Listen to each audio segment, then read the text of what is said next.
Well, it's a great pleasure to have the first of our podcasts on the Olympic Games. I'm calling it Dashing Dan's Olympic Adventures. If you think there's a better name, better title out there, please get in touch with me. But that's what I'm going with at the moment.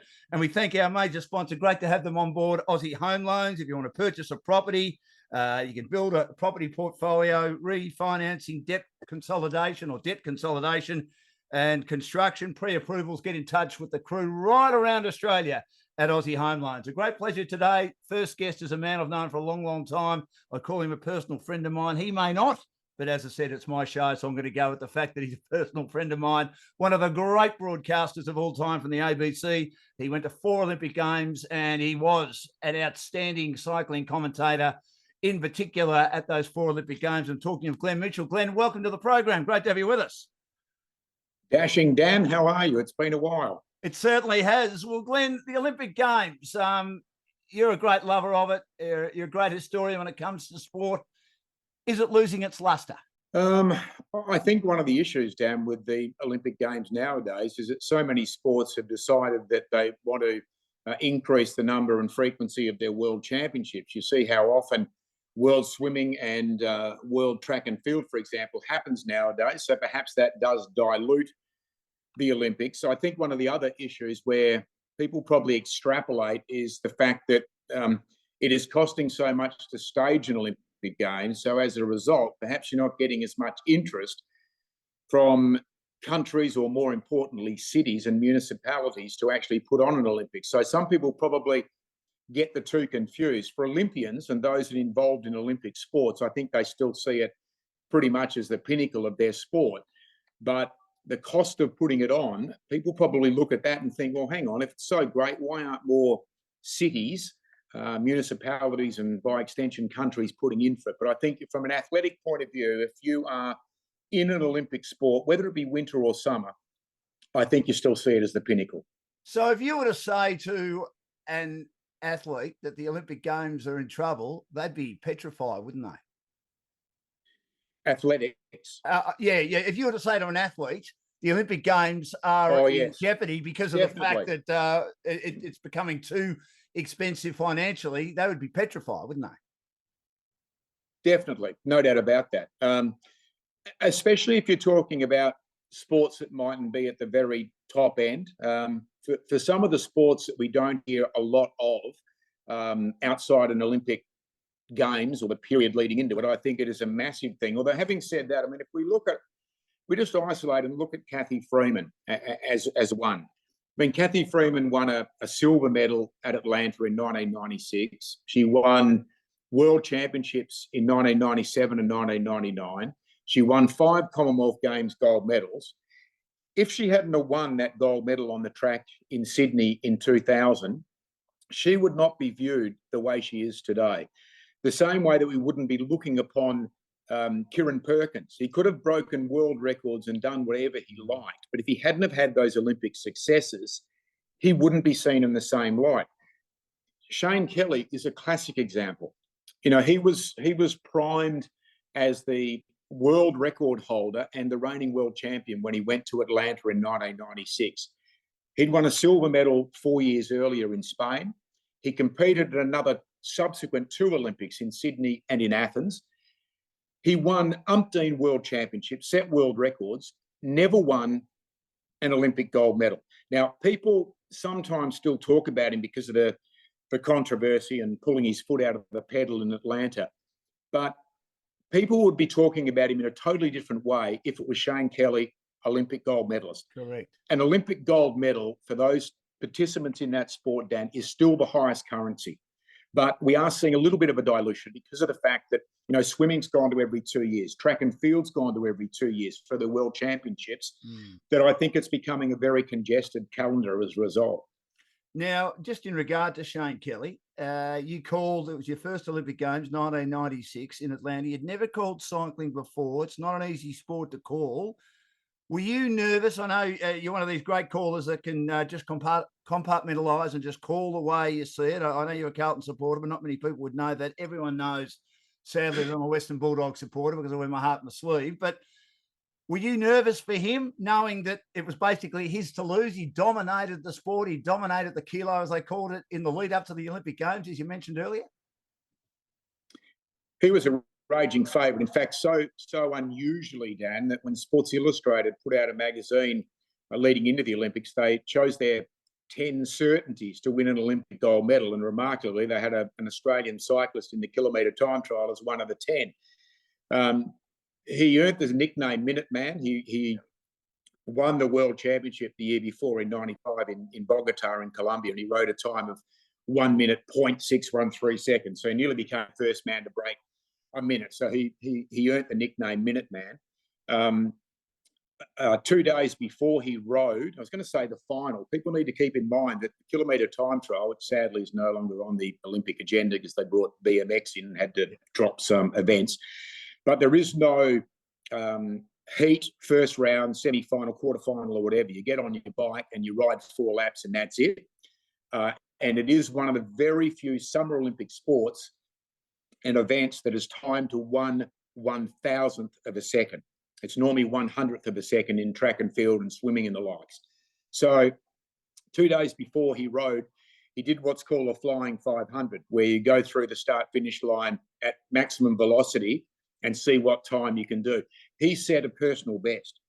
When he got on his bike, Florine Rousseau, who ended up winning the gold medal when Kelly pulled his foot, was about 1.2 seconds outside Kelly's existing world record. So everything was primed, Dan, for him to join that pantheon of Olympic greatness by being able to say for the rest of your life you're a gold medal. And unfortunately, as we know, in the blink of an eye, his foot came out of the pedal, and that was it. His entire and that was his prime. You know, he'd won he finished behind Jose Marino in Spain, in Barcelona. That was his games. He was, I think, 26 years of age in his absolute prime, and that was the end. And it was a pretty hard thing to see. I know that his father, Brian, was in the back straight. I think it was Neil Kearney was there from Channel 7 ready to interview him because he was just expected to win. Yes. And all of a sudden, his father was in tears, and a remarkably sad event, no doubt about it. I've spoken to him a few times since because he's been involved in cycling as a coach at the Victorian Institute of Sport. And he's pragmatic about it outwardly, but I reckon inwardly you can just still see the hurt. Oh, definitely. You know, as we've been talking about, it separates you from other athletes. You know, 10,000 athletes go to each Olympic Games. I don't know how many gold medals, 368. I know some of them are, you know, shared between 15 hockey players, but, you know, they're a rare commodity. And the other thing, Dan, which makes the Olympics great is everything has to align. If we're talking about individuals in particular, everything has to align on one day at 1 hour. You know, you spoke about AFL footy. If you have a bad season, you've got an opportunity next season. If you don't win the US Masters, you've got the US PGA coming up. You know, if you don't win the Australian Open, you've got 3 more Grand Slams in the next 7 months. The Olympic Games, you've got 4 years to, and say Shane Kelly or a gymnast, you're probably preparing for 8 years for one particular Olympics. You wake up with a migraine, you wake up with nausea, you know, everything is gone. There is no, it's waiting again. You think back to the last Olympic Games, those athletes had to wait 5 years because Tokyo with COVID was pushed back a year. It is, again, what makes the Olympics so special. You have to peak on one day at one particular time that day. Otherwise, sadly, many of them will never be remembered. And that in itself is cruel. With the Paris Olympics coming up in 2 months' time, this is Dan Lonergan's, or Dashing Dan's Olympic Adventures. Our first guest is legendary broadcaster Glenn Mitchell. Glenn, you talked about peaking at the right time, and you mentioned the men's hockey team. Look, their record's outstanding in regard to silver medals and bronze medals. Just one gold medal. A guy we know very well, Rick Charlesworth, said in 76, and they got beaten 1-0 by New Zealand. They were probably not quite ready. Same group in 1980, he reckons, well, they'd won everything. They were primed and they had it taken away from them. 84, they were a little bit old. You're right. It's all about peaking, isn't it? It is all about peaking. And even when Charlesworth, you know, moved from the Hockey Roos to the Kookaburras, they'd won everything heading into London. They'd won the World Cup. They'd won a couple of Champions Trophies events. And alas for them, the biggest stage, they couldn't do it. It is that's something I do often reflect on is the fact that it is what really we talk about winners. Well, we talk about use the word like legend and great. In Australia, Ian Thorpe and Dawn Fraser and Kathy Freeman are Olympic legends, but to be an Olympic gold medalist, as I said, it is the ultimate in regard to everything of a sporting pursuit. You have to be physically strong enough and have done your preparation to be ready. You have to be incredibly mentally strong when you know that's your fortnight. Or, as I said in Shane Kelly's instance, that is your 1 hour. The whole event runs an hour, and his own race runs a minute. So, you do all this training to peak, to be ready for a 60-second event. Now, you break that down, how many minutes are there in 4 years? And it all compacts down to 60 seconds. To be able to win, it must be the most incredible exhilaration and adrenaline rush. But conversely, you've got to look at what a heartbreaking thing it must be in someone like Kelly's case, where it all just fell apart. Our major sponsor for the program is Aussie Home Loans. Great to have them on board. And the big narrative around Aussie Home Loans is they can deal with anyone in Australia. They've got clients in every state and capital. They can also do Zoom as well. Now, Glenn, we were discussing about the fact that there aren't as many countries or cities bidding for the games. If you go back to 1993, it was the biggest story in Australia. There were many countries bidding and Sydney won it. I mean, gone are the days when that'll happen. Yeah, well, if we go back even further, we had the incredible failure of Canada in 1976 with Montreal. Correct. The Montreal Games, the debt that was incurred, the debt to amortise it took the residents of Montreal and the council and everything like that decades to pay off. Now, it was such a disaster economically that when they had to bid for 1984, Los Angeles was the only city that put in a bid. And Peter Ueberroth, who was the architect of it all, he was the baseball commissioner, the Major League Baseball commissioner, he built that whole bid around so much corporate money. And America has so much, IBM, Coca-Cola, all of those were putting money into it. But, in 1980, would have been 1977 or a little bit after that, when they opened bids for 84, one city. After that, when Ueberroth was able to make it a financial success, all of a sudden we saw the return to days of old where a lot of cities were putting in. But in recent times, the sheer expense, I remember London, Dan, the talk was that the security bill, just the security bill for London was over $1 billion. That's not building facilities and upgrading infrastructure at airports and rail systems and building stadia. That was just to keep the athletes secure. A $1 billion budget, given we live in times with terrorism and the likes. So I think a lot of cities have been scared off now. Athens was an incredible games. The population of Greece is 4 million. I would dread to think how much debt they went into.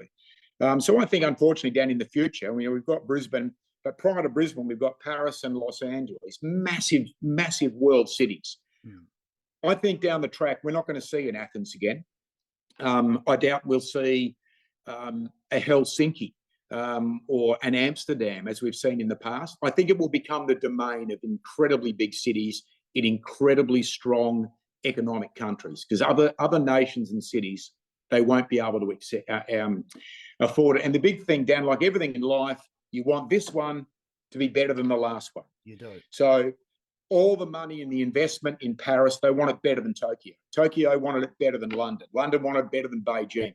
So they add all additional bells and whistles every 4 years. And of course, all that does is just ratchets up the cost of it all. I was lucky enough to go to London. It's one of the greatest experiences of my life. I thought it was fantastic. I felt safe, not that it mattered that much. As you say, it's all about the athletes, but I didn't know that the security bill was $100 billion. I worry about Brisbane because the big concern at the moment, Glenn, is the venues. They need new venues. The Gabba is old. With the greatest respect, a wonderful venue with some magnificent historical significance, but they've virtually got to start again, don't they? Demolish it and start from the ground up. I would have thought with the Gabba. Yeah, I think it's pretty much incumbent, I think, down on a city that wins the rights to an event of such magnitude that they have at least one massive showcase. I mean, I can remember going to Beijing. There was two of them alongside each other. You had the Bird's Nest, which was an incredible piece of architecture, the main stadium, and I don't know, a walk of 400 meters, and you came to the water, the Cube. You know, that was an incredible venue where they held the swimming. So, you know, and you look at Homebush, you look at the stadium they built in London. Atlanta was a little bit different. That wasn't a great stadium, I must admit, because they built it to be configured for the Atlanta Braves once the games had finished, to move them across the road from Atlanta Fulton County Stadium. But I think it is incumbent to create something that in years to come, when people drive past it, when people visit Brisbane, wow, there is the Olympic Stadium. I think a revamped Gabba is not going to do that. No. And I think a bit like when you want to renovate a house, it's often cheaper to knock the house down and build a new one than it is to actually renovate. So I'm not too sure they're going to get a good bang for buck anyway. But, you know, it is interesting at the moment already. You know, they bid for it, they've got it, and now there's all this talk about how they're going to actually put it together. And the big thing is too, Dan, that lead-in times for an Olympic Games, a hell of a lot can change. You know, when you go back to Los Angeles, all of a sudden they had all the boycotts of the Eastern Bloc. Yes. Because that was a tit for tat, because the West, a lot of them didn't go to Moscow. Correct. Who knows what the world economic climate is going to be come 2032?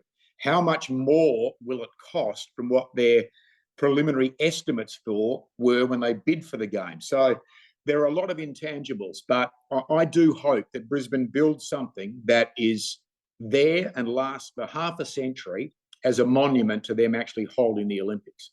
Do you think in the short term, Glenn, that Russia will ever be allowed back in as Russia? I think they've got to do their penance. There's no doubt about that. I mean, what they did at Sochi, the Winter Olympics, was abhorrent. I mean, we talk about the greatness of the Olympics. I mean, that's all underpinned by, you know, Baron Pierre de Coubertin's Olympic ideals. You know, we have an athlete oath that one of the athletes of the host country stands up and reads, and, you know, we'll obey by the rules and obey by the officials. Well, you know, what Russia did in 2014, and either side of it, they've been caught for other misdemeanors. I don't think they'll be coming back quickly, and I don't think they should either. I think something of that magnitude, you need to serve a significant penalty for it, and I think it might be another Olympiad, another Olympic cycle. Glenn Mitchell, my guest on Dashing Dan's Olympic Adventures, the first of these podcasts on the lead up to the Olympic Games, a couple of months away in Paris. Looking forward to seeing how Australia go. And of course, we're here for Aussie Home Loan. They can deal with anyone in Australia, and they've got clients in every state and every capital around Australia. So great to have them on board as our major sponsor. Now, Glenn, you've broadcast, as I say, a lot of cycling. Favourite moment of the 4 Olympic Games you've done? I suppose from a selfish Western Australian point of view, when Ryan Bailey won the men's sprint at Athens in 2004. Australia has produced so many outstanding cyclists. We'd never won that event, and the sprint on the velodrome is cycling's 100 metres for the track and field, and then for him to win the Kirin as well. So to become WA's first individual dual gold medalist, you have to go back to Shirley Strickland in an individual event. So you're going back more than half a century. I was incredibly fortunate in Athens because Australia won 6 cycling gold medals, 5 at the velodrome, and Sarah Carrigan won the road race. And I fully understood as a broadcaster. I mean, you can go through if you're with a certain country, or even if you're with Australia. If you're an Australian basketball commentator, you've never had the opportunity to call an Australian Olympic gold medal, and that extends across a lot of sports. So very fortunate to call 6 at one particular games. But yeah, I guess from a selfish point of view, seeing a young man from Perth who had a diet a bit like yours, Kentucky Fried Chicken, Dan, was his food of choice. Didn't quite fit in well with the dietitians at the AIS, but as they say, he got the job done.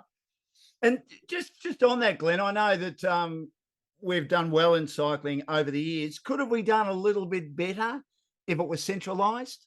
Of course, I'm opening a can of worms here. I sat in an office with you a long time ago, and we were debating this, weren't we, about the way the setup was in the late 90s with the, and I'll say, I can say it now, the controversial Charlie Walsh. And he was controversial, wasn't he? He was. I mean, it was a centralised program back then, but I think one of the big, it was based out of Adelaide, still is, but one of the issues I think back then was, I don't think there's been an Olympic sport in Australia that's been plagued with so much controversy in regard to selection. You know, we had Kathy Watt, we had Lucy Tyler-Sharman, Tony Davis from WA when he was up against Dean Woods for the individual pursuit in Seoul. You've got to go right back to 1988 for that. I think they made a lot of issues for themselves in regard to their selection criteria. And it seemed to be something that, according to head coaches and the likes, they could move the goalposts in regard to if they had personal favourites that they wished to have qualified, all of a sudden the qualifying criteria would change. Cycling has become an increasingly competitive sport. If you go back probably to the 1970s, for example, there weren't many outliers. It was mainly the Europeans and perhaps the United States. There are prominent cyclists now from other countries, and in particular, if you look at road cycling now, I mean, you've got riders like Pogacar, Vingegaard from Denmark. You've got so many riders that are prominent at the Tour de France. South Americans, Colombians are terrific climbers. Go back to the days of Eddie Merckx and Bernard Hinault back into the 60s, into the 70s, into the 80s. A bit like tennis. I mean, you know, this plethora of what used to be the Eastern Bloc. I mean, how many tennis players, look at Novak Djokovic as a prime example. And, Sharapova, all those that have come from areas that back in the days of Margaret Court and Ken Rosewall and Rod Laver, those people didn't exist. So cycling's become more of a global sport, which has made it more difficult for Australia to dominate, much the same way as we don't dominate the Davis Cup like we used to. Will we ever have another Anna Meares? I mean, Anna Meares as a person, Anna Meares as a sports person, and Anna Meares as a cyclist. I mean, the one person, she's a ripper, isn't she? She is. I've been very fortunate to have a lot to do with Anna, interviewing her at various events and the likes. I think it's still the most inspirational. I mean, I was at the pool in '96, not commentating, but at the pool in Atlanta when Perkins won his second gold medal. And that was an incredible backstory that, he only just qualified for the Australian team. He only qualified by less than 0.1 of a second into lane 8, and he won. But the most inspirational event I've ever seen was calling Anna Meares when she won that silver medal, not a gold medal, but when she was beaten by Victoria Pendleton in Beijing. She broke her neck in a horrific fall in Los Angeles, less than 5 months from those games. She was millimetres away from being in a wheelchair for the rest of her life. You've got the psychological issue of overcoming that. You've got the physical issue of overcoming it. For her to come back so quickly, I don't think anyone really thought, when she was wheeled through the Sydney airport and she was in a wheelchair and a neck brace, I don't think anyone thought, well, this woman will be vying for a gold medal in a few months' time. Incredible. And now it's fantastic to see, Dan, that she's the chef de mission. And she will provide so much inspiration for these athletes, these Australian athletes of all sports in Paris. I think that is a wonderful choice to have Anna Meares as the chef de mission of the Australian team. She put a great full stop in her career when she won gold in London in 2012. And our wonderful colleague, the late, great Drew Morford, called that particular event against Pendleton. She was hoping to win gold in her last Olympic Games in front of a home crowd. And Drew, being Drew, had tears in his eyes. I mean, it was one of the great moments, not only in broadcasting, but obviously in Australian cycling, that, as you say, she'd had the injury a few years earlier. She'd got a silver medal and she had one more in her, and just that steely determination to find a way to win gold. I mean, you just cannot beat that, can you? You can't. I mean, she did go around again. She went to Rio. She actually carried the flag in Rio. But by that time, I think she tossed after Rio about whether going on to the Gold Coast Commonwealth Games in 2018, where if she had it, she would have ridden in a velodrome that was named, it was the Anna Meares Velodrome. Yeah. But when you talk about greatness in Australian sport, Dan, there are very few that have a CV that matches her. We know that she's a dual Olympic gold medalist, but she's also an 11-time world champion. And in that, one of the great, or one of the awful things about her career is that she won the Athens 500-meter time trial. She set a world record, and she set several world records after that. But again, like Shane Kelly, after 2004, the half-kilometre, the 500-metre time trial was removed from the Olympic program. So when you talk to her, she always jokes and says, I'm still the reigning Olympic champion, which she is. The event doesn't exist. But her dominance of that event for the bulk of her career, I think she would have won at least one more Olympic gold medal, if not two. We're here for Aussie Home Loans, and remember, they deal with anyone in Australia. They've got clients in every state and every capital, and they do Zoom as well. Just talking of sports and events that are no longer with us, do you think we've got too many recreational events part of Olympic Games now, Glenn? I mean, break dancing, sports, rock climbing. Look, wonderful, these people, what they do. If they're in the Olympic Games, why isn't a sport like 10-pin bowling or a recreational event like 10-pin bowling or chess or one of those, or are we going a bit too far? To my way of thinking, yes, but you and I, Dan, love Test cricket, whereas younger people like T20. Correct. And I think that's the issue, is that the Olympic Games now has to cater for a very Catholic audience, a very broad audience. And whilst people that play water polo, taekwondo, archery, synchronized swimming, handball, they are immersed in the sport, a lot of people can't get into it. When I say get into it, you don't have the passion that people do that compete in it.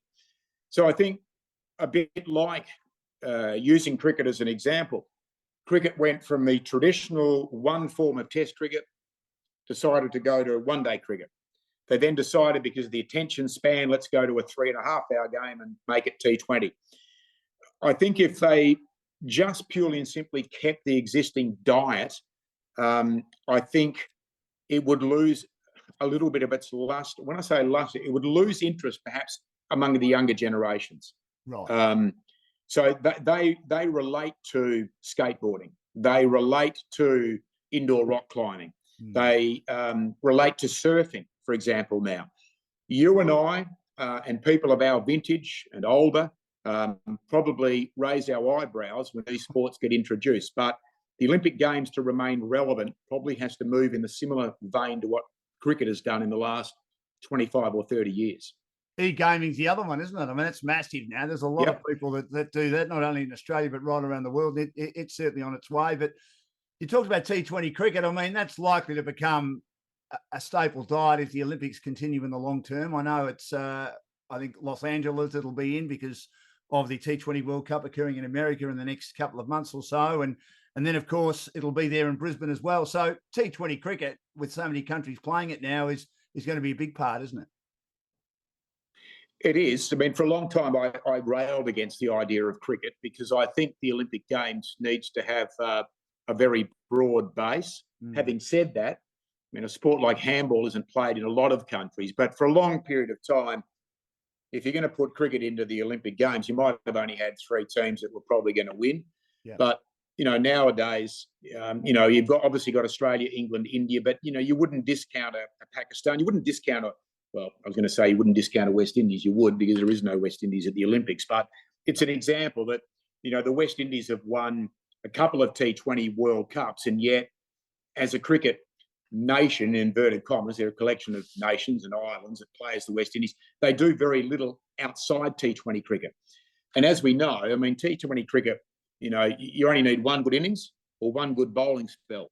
And by dint of that, a Sri Lanka, a New Zealand, it doesn't have to be the big boys that could come up with a gold medal. The other thing is, again, Dan, that one of the driving forces for the IOC to bring cricket in is India, because despite it being the most populous nation in the world now, overtaking China, it doesn't really have a great interest in Olympic sports. They dominated hockey about 1928 to 1956. They won something like 6 gold medals. Remarkably, I think it was might have been Beijing, that they produced their first ever individual gold medals, and that was in the sport of shooting. Yes. So again, we're talking about India, we're talking about the IOC trying to make these games relevant. You've got about what, a fifth or a sixth of the world's population in India, and they don't really care much about the Olympics. So bring in a sport that is a religion to them, and you get all of a sudden India tacked on. And Dan, when you get India tacked on, you get money tacked on. I mean, India is such a growing economy. I was staggered. I went to India 6 times with the ABC doing cricket and Commonwealth Games. From the very first time I went to the last, the change in that country, the dynamic, the growing middle class, the growing affluence of so many Indians, you can see why the IOC has brought in cricket, because they will be rubbing their hands together thinking that this will really impact their bank balance. And as we know, Dan, the IOC likes money. They certainly do. Now, in regard to the IOC, do you think because they like money and because India is so big that they'd look at an Indian city to host the Olympic Games, even though, as you say, outside cricket, they're not really interested in sport or the Olympics? I think that could be something, but I can't see it happening in the near future. Right. I think they would have to develop a passion for it. I think in a perfect world, the IOC will be hoping that India wins the T20 Olympic gold medal in LA, and that may create amongst the Indian public a fervour in sport rather than just cricket. Because I can guarantee you that if India gets knocked out at however they're going to have at a quarter-final stage or whatever in the cricket, then interest will go out the door in regard to India. They love their team. They love their team when it's winning. I think if they could build a little bit of an Olympic heritage, I wouldn't mind betting that they could. I mean, Delhi and Mumbai are probably 2 of the biggest 6 or 7 cities in the world. And as I said, money, they are now a giant economy. I mean, they're the 3rd biggest economy behind the US and China now. So they're growing more rich every year. And yeah, I wouldn't put it past them that maybe one of their super cities could one day host the games.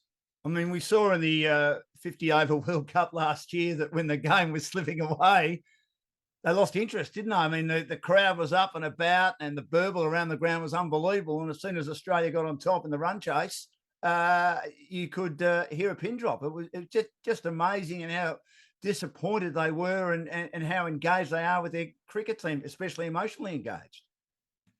Well, I mean, for so long, cricket was, it was an English sport for a long time, and then it was an Anglo-English sport, if you like. But really, the soul of cricket nowadays is India. That's where the most interest is. You go to England now, if there's a test match on, sometimes it's 7 pages inside the back page, unless something remarkable has happened. Even in off-season, soccer is getting more coverage than a test match being played at Headingley or Old Trafford. So the financial power of cricket is now in India. The passion is in India. But you're right. I mean, in that part of the world, it doesn't happen nowadays, but, there have been cricketers that played for Pakistan that would go home and their house would have been burnt down. They'd burn effigies of players in the streets. It is a religion to them in that part of the world. One of the great sadnesses in world sport, Dan, is that we, outside an IOC event, World Cups, we don't say India play Pakistan. I mean, an India-Pakistan test series in India, you'd have to shut the gates, 4 hours before the game started. They would be overflowing and the passion would be enormous. But because of the political climate over there, we're not going to see it in the short to medium term, unfortunately.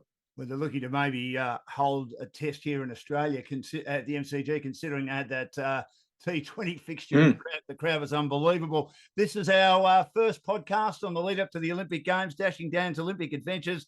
Glenn Mitchell is my guest, legendary sports commentator. Thanks to Aussie Home Loans. They deal with anyone in Australia. They've got clients in every state and capital. They do Zoom as well.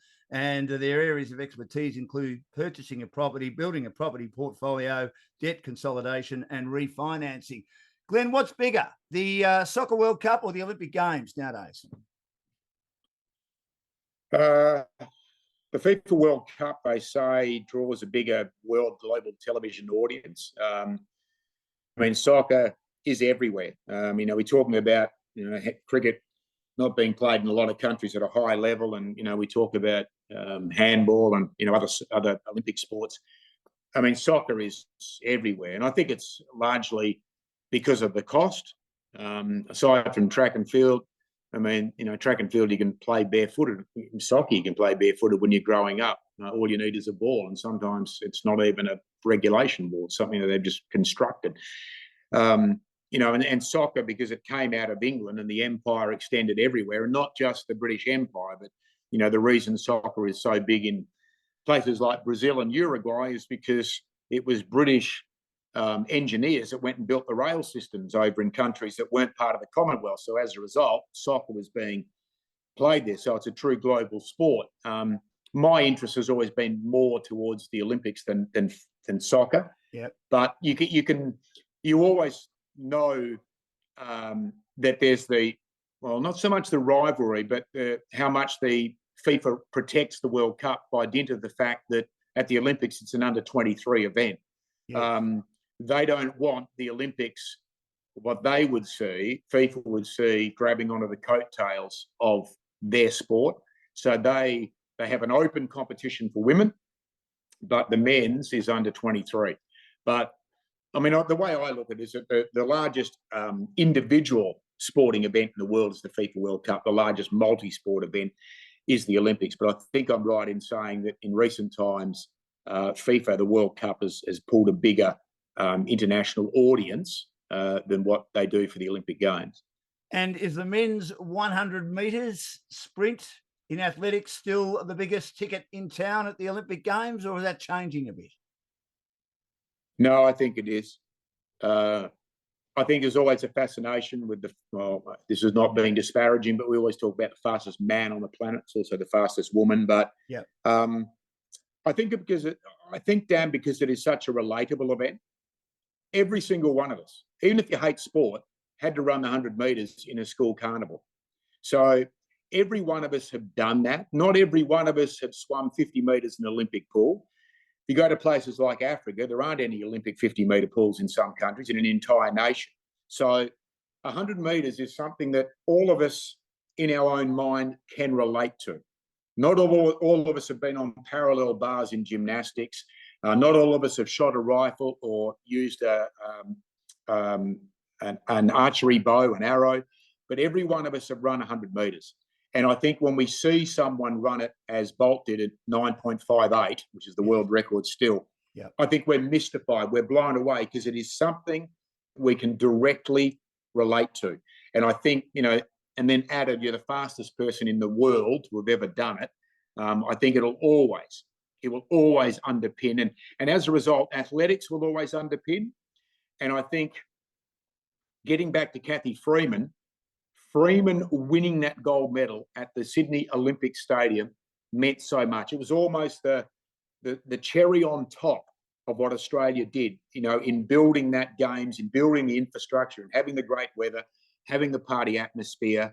Freeman was that little cherry on top of a massively well-baked and cooked cake. Had she not won, there would have been a hollow feeling that Australia never won at the main stadium. Well, we talk about Bruce McAvaney and Tim Lane's wonderful calls, but everyone has to remember Raylene Boyle's line at the end. I mean, the way she just came in straight after Bruce, it was like it was rehearsed, and apparently it wasn't rehearsed. What a relief. I mean, that'll go down in folklore as one of the great lines in sports commentary, won't it? And it was. And I don't think it was necessarily, well, I think it was a great relief for whatever our population was back then, 23 or 24 million, because everybody wanted to see Cathy Freeman win. And, she carried enormous pressure because, you had Tatiana Grigorieva, but and she won the silver medal the same night in the pole vault, but I don't think people really saw her as being an Olympic champion. But everything that Freeman had done. Also, I know in the end, Jose Maria Perec pulled out, but it was that rivalry. and the fact that, you know, the pressure was ramped up by getting her to light the cauldron. So the whole focus was on this young girl from Queensland. And I think, you know, I'm sure Raylene Boyle was talking not just about Freeman, but talking about the nation as a whole. We all exhaled, what a relief. Kathy has won. And, you know, I know people talk about, you know, the America's Cup in 83 in Newport, but, you know, I think if there's any event in the history of Australian sport that could top it and may even sit above it, is Kathy Freeman's win at the Sydney Olympics. To these Olympic Games, Glenn, we're expecting our women swimmers again to dominate. We've got some magnificent women swimmers, Emma McKeon and Ariana Titmus are two of our greats. Molly O'Callaghan's another one. Well, you talked earlier about Anna Meares and the number of world championships she's won, and the fact that there was a certain young lady who hadn't won a gold medal in Olympics, and she did it in 2012. And I remember back in the last Olympic Games 2021, I remember in 2012, she was 18 years old and she was the 11th qualifier in the K1 of the slalom canoeing. I'm talking, of course, of Jessica Fox. And for a long time, she was provisional gold medalist until the last competitor ended up going past her. She got the monkey off the back in 2021. If she manages to win another gold medal, Jessica Fox, at these Olympic Games, she'll be seen as one of our greatest ever Olympians, won't she? Oh, no doubt. No doubt. And I think she's got the capability of doing it. And one of the biggest threats could be her own sister. But yes, she is an Olympic great already, I think. She takes on both events in the whitewater slalom or the canoeing events.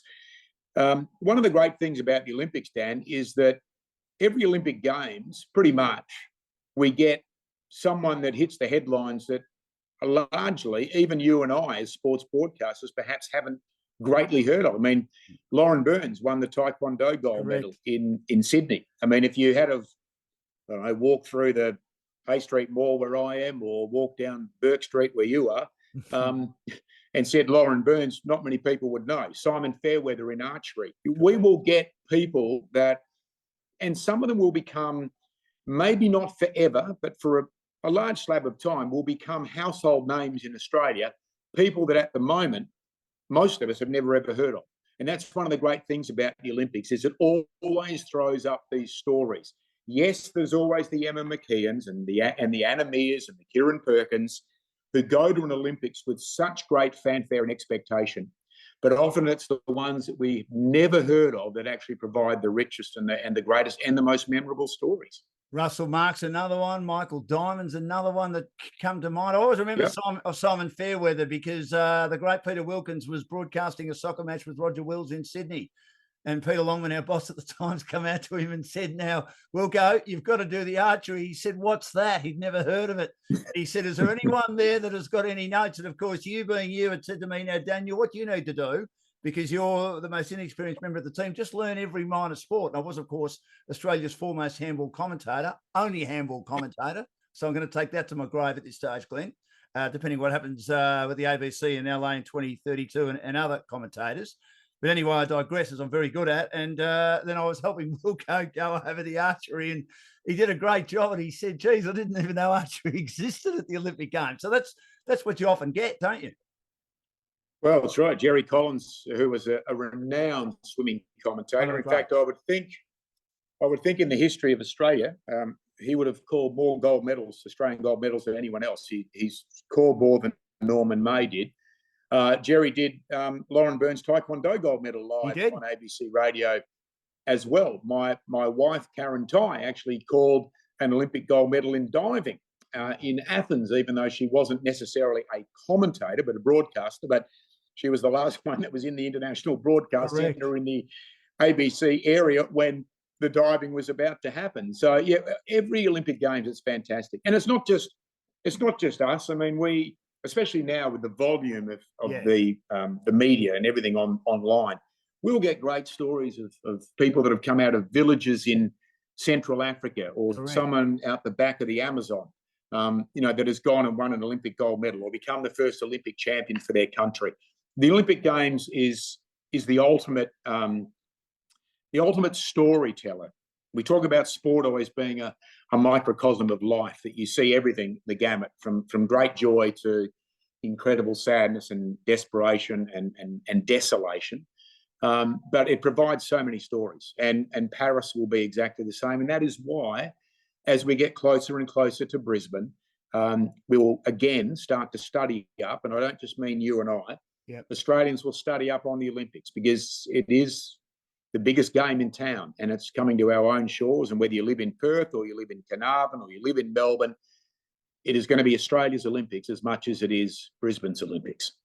You've done 4 Olympic Games. You've done many test matches. You've done a lot of Australian rules football. You've done just about every sport you could possibly do. Is the Olympic Games still a pinnacle for you, Glenn, throughout your long and storied career as one of Australia's great sports broadcasters? Most definitely, Dan. When I joined the ABC, there were 2 things I wanted to do: Test cricket, which I was very lucky to do for a long period of time, and go to an Olympic Games. And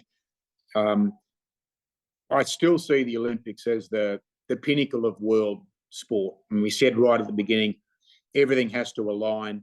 And again, Test cricket, sometimes with away tours, I'd call 8, 9, 10 Test matches home and away in any calendar year. To go to an Olympic Games every 4 years was a privilege and quite an honour. And I think for broadcasters like you and I and everyone that was at the ABC, whilst we never, ever put ourselves in the category of being an Olympic athlete, I think being a sports broadcaster and having the ability to actually go to an Olympics and sit behind a microphone and commentate on the Olympic Games, you're a pretty rare breed. We go back to the Sydney Olympic Games and Cathy Freeman. There would have been Tim Lane, Bruce McAvaney and Ray Hadley would have been the only 3 Australians that called that event. So it's a very, very, where you think of how many people call AFL footy or rugby league in a year. So no, for me, the Olympics has always been the most enjoyable and the most memorable thing I did in my broadcasting career. Well, you and I met the great late now Muhammad Ali, didn't we, in the IBC at the Sydney Olympic Games? That was a magnificent highlight. We just happened to be walking through, and there he was, and we went up to him and shook his hand. That was a great moment. Well, that was, Dan, a reminder to me of just how great Ali was. Yeah. I mean, as you would know, that the IBC, the International Broadcast Centre, houses the world's electronic media, TV and radio. So you've got from the BBC to the ABC to Radio South Korea, television in Bolivia. And when Ali was brought through in a golf cart, he was an ambassador at that stage for the IOC and was being taken through the IBC to go to the area where the television coverage, their master control, was being put together. I can't imagine anyone else, even if they had said Michael Jordan's outside or if it's Don Bradman, would mean nothing to Brazilians. I don't think anybody, you and I saw doors open in that corridor, and people were coming out from South Korea, from New Zealand, from America, from Lithuanian television, because it was Muhammad Ali. To see him from a couple of feet away is an incredible memory. And I think, as I said, I don't know any other athlete in the world that would have got commentators that were covering their 8th Olympic Games that had seen so much would come out and be so excited and beaming because they got to see Muhammad Ali in the flesh. The other interesting thing about that, Glenn, was that, look, he wasn't all that well then, but he seemed to understand how big he still was. And we know he had a huge ego. Often I think that was for the camera, wasn't it? But he knew how big he was. He knew that everyone was there to see him at the time. And that's what sort of added to the mystique of it, didn't it?